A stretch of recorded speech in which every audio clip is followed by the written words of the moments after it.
I've known Mary Hayes for the nearly 50 years I've been in Aspen. And without Mary, I don't think anyone would know Aspen was really on the map. I see her everywhere. She is a true Aspen icon. Still out there engaged with the people, and I really, really love that. She is such an Aspen original that there's just no one like Mary. Well, when I was a child, I started writing stories, little stories. I was in a book.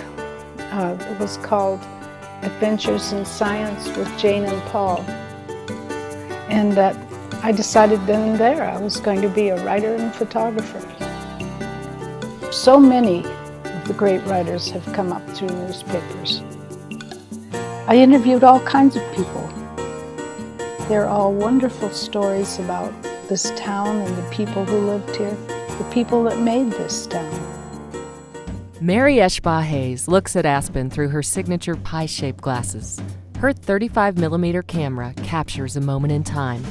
But when the camera is turned on Mary, what is revealed? An enduring, unpretentious woman who has all of Aspen chronicled in newspaper clippings, scribbled notes to self, and countless strips of negatives. Well, when I was a child, I started writing stories, little stories. I loved to read. I couldn't wait to read every day. I loved school. I'm one of those funny kids that loved school. And I was in a book. It was called Adventures in Science with Jane and Paul. And I was Jane and my brother was Paul. They would take us out on assignment, take our pictures and tell us the story about what we were going to do that day. Where were we going to go find turtle eggs or look for wild raspberries or whatever. And I was just fascinated. And that I decided then and there I was going to be a writer and photographer. The summer that I graduated from high school, I worked as a cub reporter on the paper. There were two papers, and one of them hired me. And I had worked on the other paper, going up on Thursdays, and I just loved being in the newspaper office. Both editors, because I worked for one paper, then I worked for the other paper, they kept each one offering me a little bit more money to go work for them. And so, but both the editors told me, if you want to be a writer, the best training you can have is to work on a newspaper. After graduating high school, Mary enrolled herself in Syracuse University. I loved the program there. It was really good. Going to court and learning how to be a reporter. As a graduate of Syracuse, Mary moved west to pursue her career in journalism. I was working on a newspaper in Denver. When we first graduated from college, we wanted to come to Aspen. Our parents, this is my college roommate and myself and another friend, and our parents said, "Who ever heard of Aspen?" Not only had she heard of Aspen, but a ski trip to the rough and tumble town changed Mary's life. One look, and Mary knew she had found her new home. She moved to Aspen and was soon embraced as the new girl in town. One night we were all going to Guido's, which is where the Hickory House is now, and the lights were on in the Times. And I knocked on the door, and Mr. Ringle, the owner, came, and I said, "Can you use a good reporter photographer?" He said, "Yes, come in and talk to me." We talked about an hour about what I could do. I told him I could set up a dark room, do all of the photography, and he hired me right then. While Mary launched her Aspen Times career, another Aspen local was returning home. Jim Hayes, one of the town's most eligible bachelors, had finished a stint in the Air Force in Greenland. Wanting to make a splash, he detoured to Detroit and picked up a special order 1953 Mercury. So Jim was coming down Main Street, and he was the only car, and Mrs. Ringle, the wife of the publisher, jumped up and she said, "Oh, here comes Jim Hayes, here comes Jim Hayes." I thought, I'm finally going to get to meet this guy. But then the next Sunday, a girl that he was dating invited the teachers and me to tea. She was a war widow, and her little boy kept saying, "Mom, when is Jim Hayes getting here? When is Jim Hayes coming?" And so Jim came in his new car, and we all had tea and cookies, and I was embarrassed, and so I said to my roommate, Loretta, I said, "Loretta, I think we better go on home." And Jim jumped up and he said, "I'll drive you." And so the girl didn't speak to any of us for a year or so.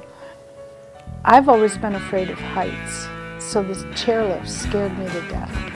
And lift 1 was just a single chair, and it went over Turtleout Park. It was very, very high. It was way up over the trees. And some Sundays I just couldn't bring myself to go past Midway. And this one Sunday, we were going up to the sun deck, so I was hanging on and singing "Nearer My God" to thee with my eyes closed, and Jim was yelling, "Mary, look, look." And there was a tourist coming down, and he said, "Good God, lady, don't look."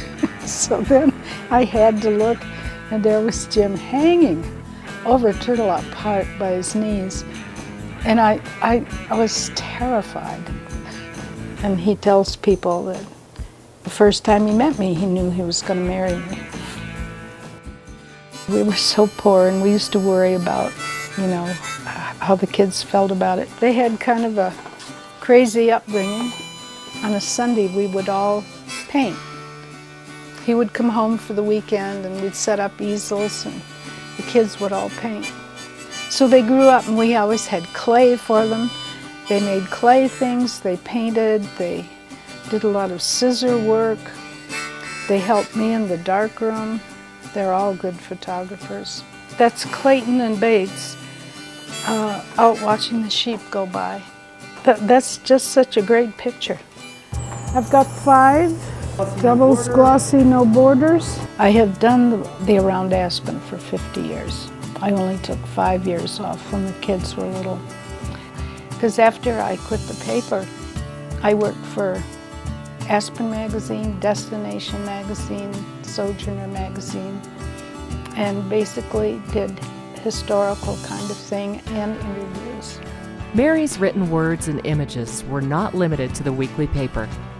She authored Aspen Potpourri and The Story of Aspen, a sort of best-of compilation of her well-read Around Aspen column. Crack the cover on The Story of Aspen and enter the life and times of Aspen's most flamboyant, edgy, and earthy notables. Darcy Brown and Herbert Beyer, Fritz Stomberger, who got lost, Jens Christensen, Julia Child.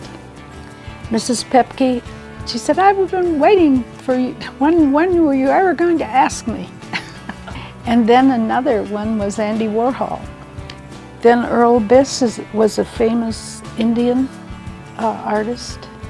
We did John Denver.